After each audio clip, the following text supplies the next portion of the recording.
Hi everyone, welcome back to the final episode of the Sophomore Tea. This is the final episode of season 1. I'm your host, Cal Borst, along with Amari. And today is a special day for our season finale. We are joined here with the president of Central Connecticut State University, Dr. Toro. Thank you so much for joining us today. Appreciate it. Thank you for the invitation to have a conversation with you. I appreciate it. So today we're going to just have a nice interview, nice conversations, good questions, and so we're going to run through it. And I think Amari has our first question, if you want to start it off. Cool, yeah, of course. You know, transitioning to college, you know, it's a big thing, especially coming from a first-gen student. Like, I didn't know what to expect. And when going and looking for universities, I really wanted a place that made me feel like I was at home, you know? And my question to you is, how did you know Central was the right university for you? And what do you think makes Central students special? Well, let me start by saying that definitely Central is special. Even when we have almost 10,000 students, Central has the feeling of a small university.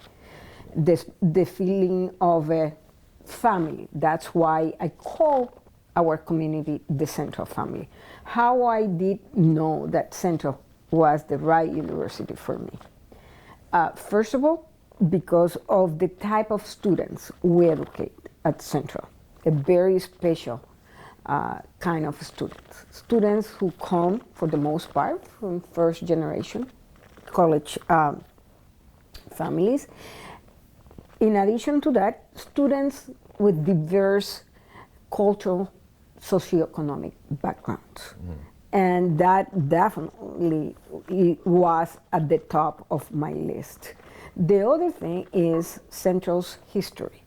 As you may know, Central is turning 175 years old, and we have been contributing to the economic, cultural, and intellectual development of the state for a long time. We have educated the leaders of the state in many areas: education, civic leaders, business leaders, and so forth. And finally, I am an engineer by education, and Central have engineering programs. Yeah, I heard that you were an engineer, and it like blew my mind. I was like, wow, that's crazy. May I ask, like, what kind of engineering? Was it just general engineering, or? No, I am industrial and systems engineer. Go you. And you may wonder how I end up in this discipline. Yeah. First of all, I wanted to be a lawyer. My father was a lawyer, but that was not a possible path for me because he didn't want me to be a lawyer. Yeah. But I had an uncle who was a civil engineer and then became a lawyer. And I said, I can follow that path. Yeah. I will get a degree in civil engineering and then go to law school. But during my first semester in civil engineering, I realized that was not for me. So I looked for another discipline, but I wanted to stay in engineering. Yeah. And I discovered that industrial engineering is the only engineering that explicitly considers the strength and weaknesses of the human.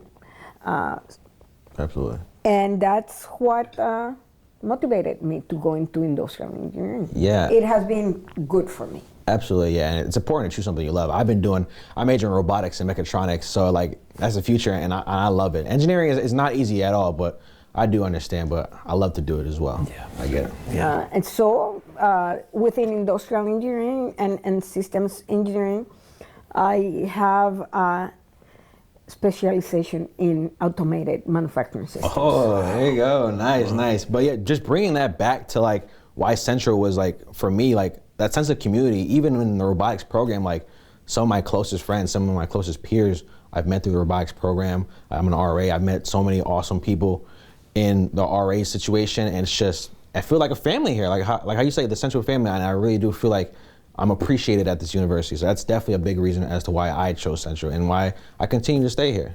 So absolutely. Yeah. Love that, man. Yeah, and I have nothing to do with engineering at all. So when it comes to numbers, I'm like the last person to talk to.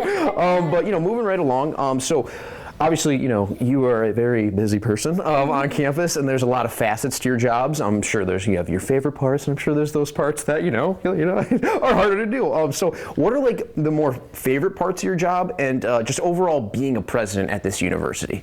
Well, the part that I enjoy the most are my interactions with students, learning from the students and learning the impact that the educational experience we are offering has on students. That is my favorite part.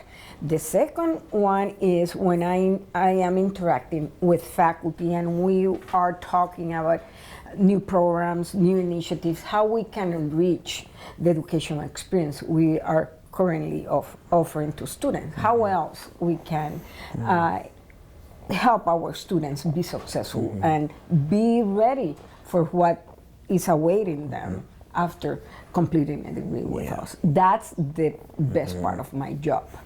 I have to interact quite a bit with elected officials, leaders in the community, business leaders, and so forth.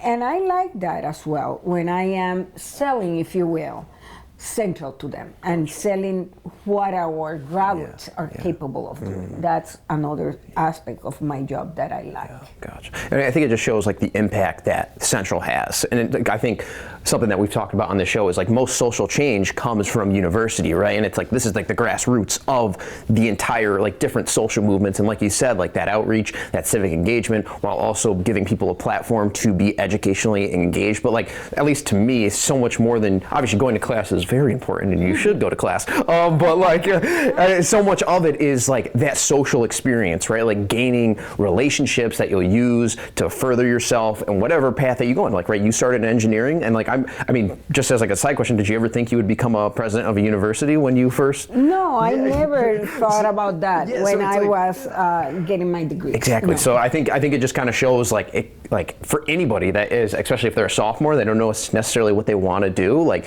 it's a great path to just, even if you don't know what you want to do right now, you could still use this as a medium to really transform your life into an area that, you may not even think in like 10, 15 years from now, and it could have a really good impact. Yes, definitely. Yeah, absolutely. And as he was saying, like we talk about it all the time, like the social aspect, like, I've done engineering, I've learned, all the equations, I've done electrical and all that stuff, but I feel like the most powerful thing I picked up was just the networking, the people that I've met.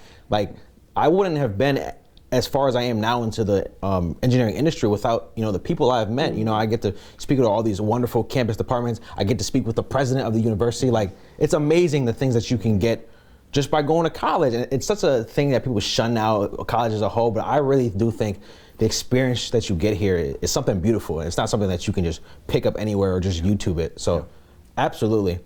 One thing I wanted to ask is, there's not many people that can say, hey, I'm the president of a university. And I'm sure that there's a ton, but what would you say are your proudest accomplishments as president so far?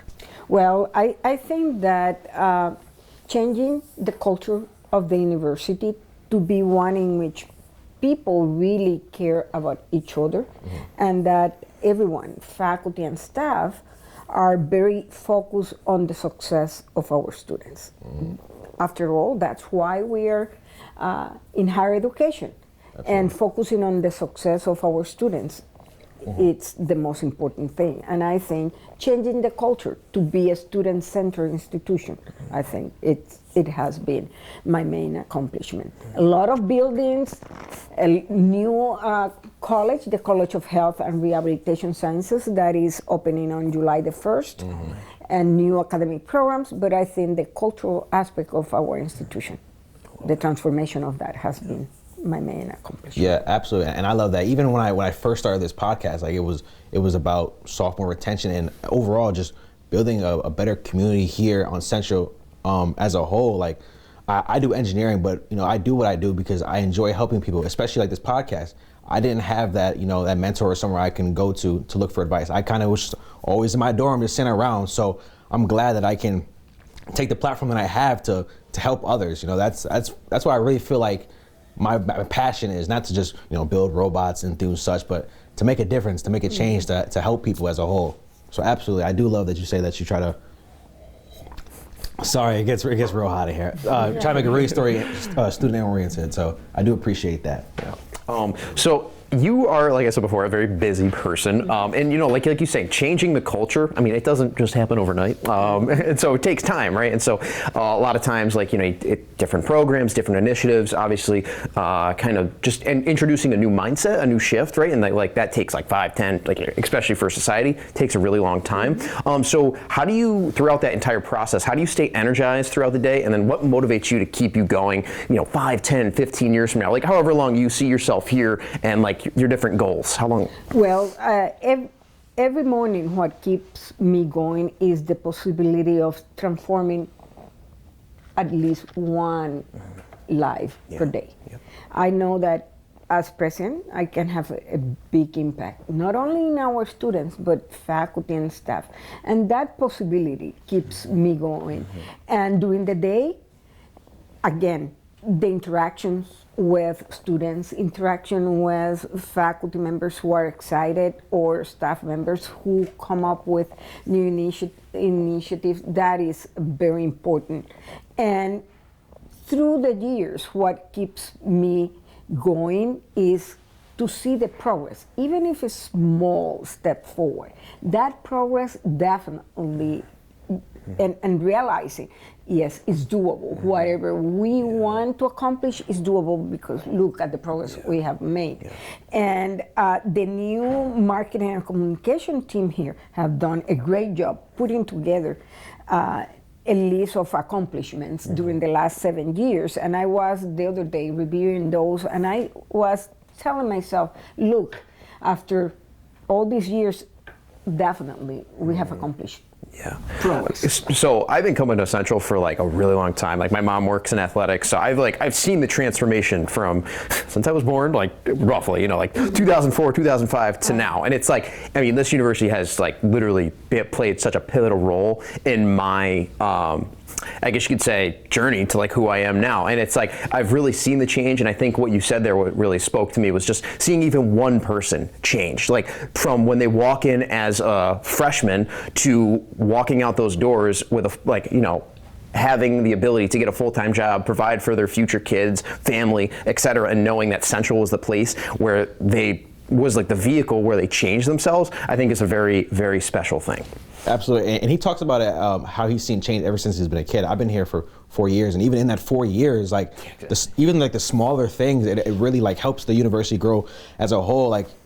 Engineer, I keep bringing this back. For a little bit, I was in the basement of Copernicus, and now we have this new fancy building, and it's great, and it just enhances the experience as a whole. So definitely, I see that. And one thing I want to touch on, college is amazing, and I love it. I love it here at Central. It always hasn't been sunshine and rainbows. What do you think is the biggest issues impacting college students today? Well, there are many.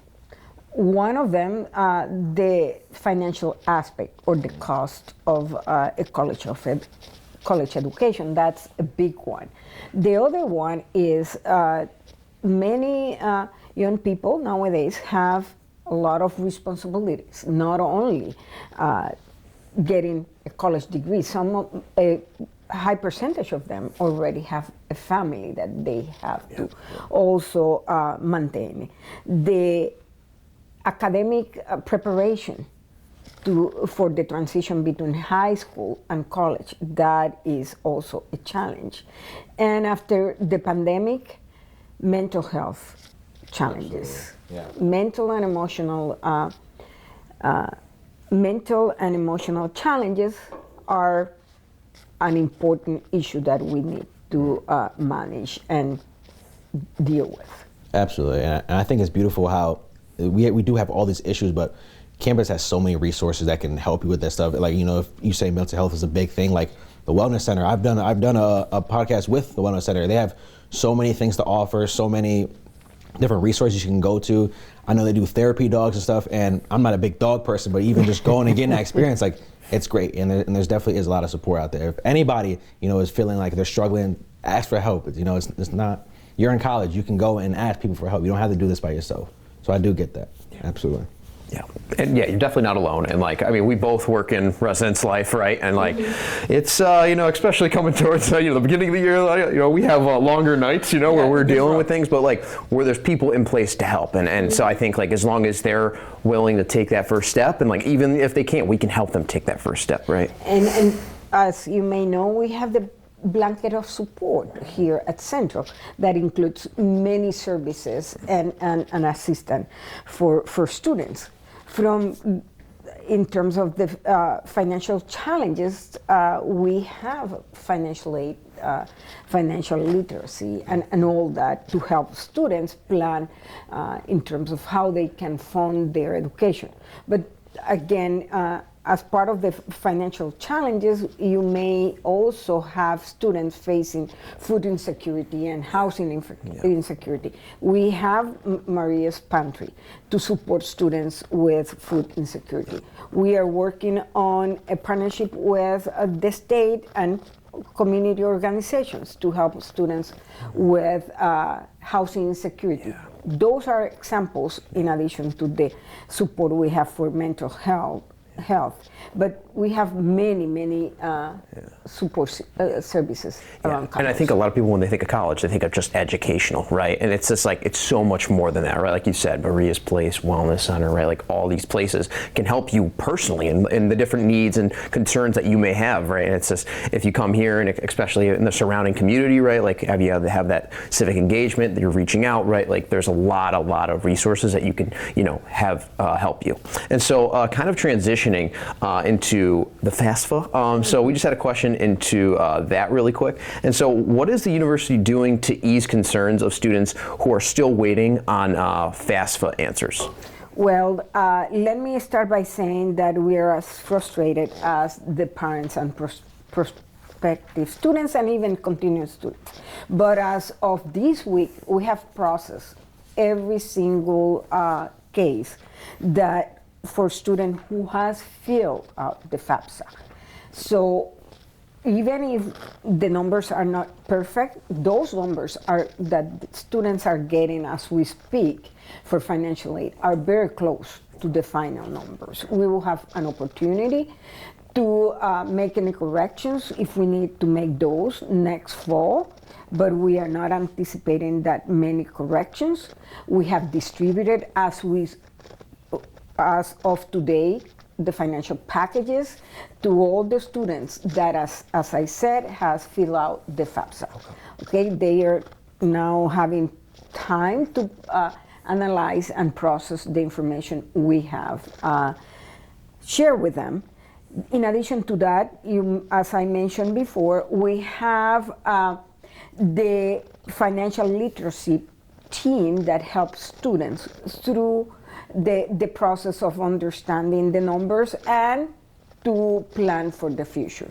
We had recently an accepted student day also, and we are deciding if we need another accepted student day or if we are going to work one-on-one with the prospective students. Gotcha. But we have a system in place. We are calling every student who has been admitted to Central, every student who has confirmed with Central to help them through the financial aid process. Awesome. Yeah, gotcha. And I know someone like you, you're super busy all the time, so it's hard for you to go out and engage with the campus as much as you can. So I just want to take this chance to, to learn more about you, learn more about the president of the university. My question is, when you're not working, what are your favorite things to do? Well, 3 things. Okay. During the summer, I do gardening quite a bit. Oh, okay. You will find me during the weekend outside. I like camping. Camping, yes. I have one of those RVs, and I like to go to the west of the United States at least twice a year. Nice. And finally, I read. I read quite a bit. Nothing related to higher education or my job.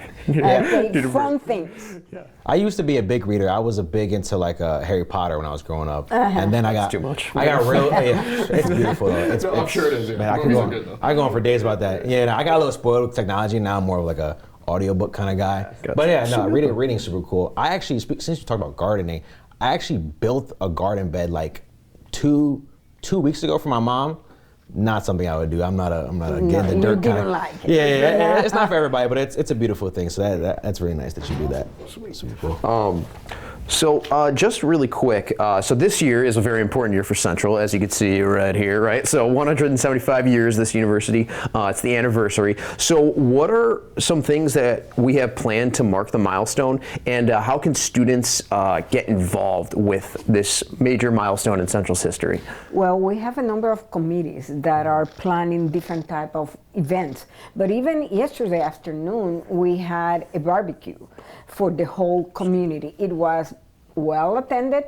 The weather did cooperate with us. It was beautiful. And I mean, it was so amazing to see all these people enjoying food, conversations, and being out there. So that was one of the events. We had to celebrate the birthday of the institution, 175 years.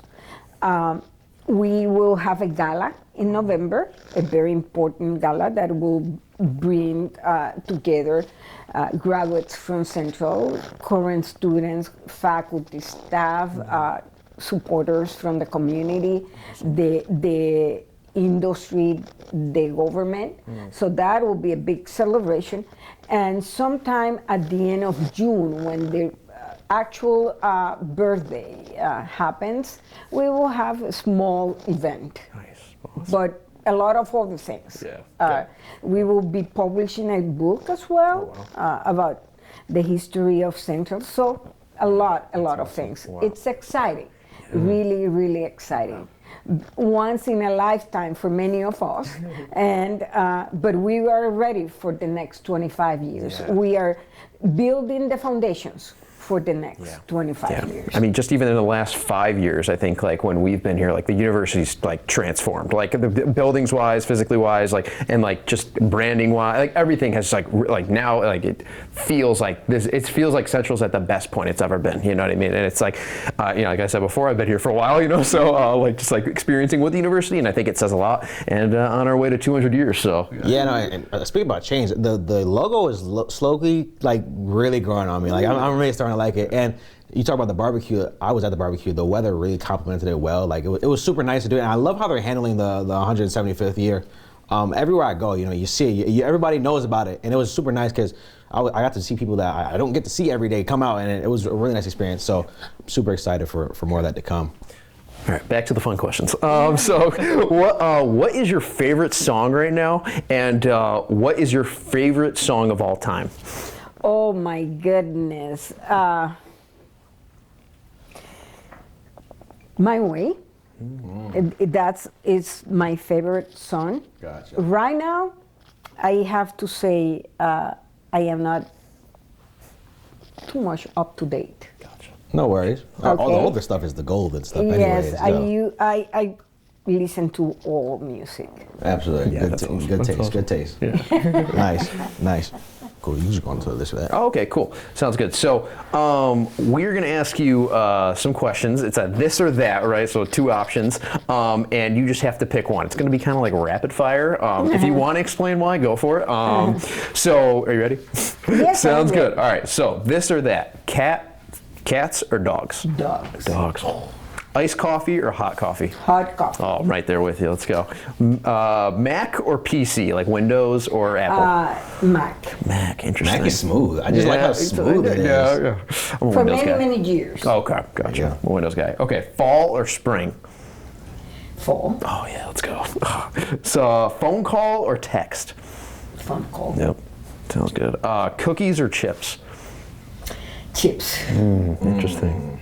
Pen or pencil? Pen. Pen. And then beach or pool? Beach.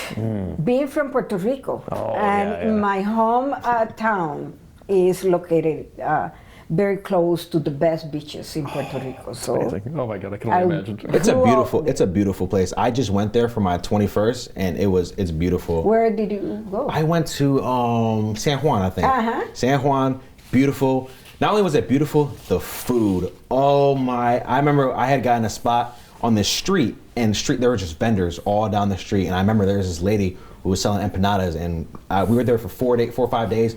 We bought out the entire shop. Like, it was amazing. Yeah, the culture there is amazing. I love it so much. Oh, and then I think we already know the answer to this one, but reading a book or watching a movie? Reading a book. What's your favorite book of all time, if you had to pick? If I have to pick, 100 años de soledad. Interesting. I've never heard about that, but that No? sounds. No. I haven't. Yeah. Yeah, it sounds interesting. Yeah. I'm more of a fantasy book kind of guy. I think No, that's 100 why. años de soledad. I might have to check it out. What type of book is it? It's a novel. Oh, okay, no. It comes from the Latin American literature.